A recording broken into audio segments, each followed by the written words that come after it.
It's one of my channel videos, and today we're gonna make a simple volcano. To make it, you need like one of these cups, whatever, and baking soda, and also white vinegar. So you need to put this blue, well, whatever cup you have, in maybe like an open area, maybe outside. Then put some baking soda in that. Okay, I think that's enough. Now, it's time. Oh, more. Yeah, more. Yeah.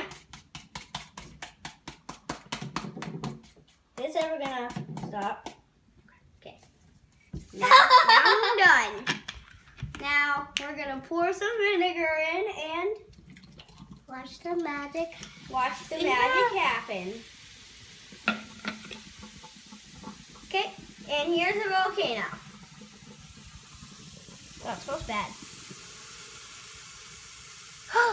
Someone's going in. Is it melting? Is it melting, Tina?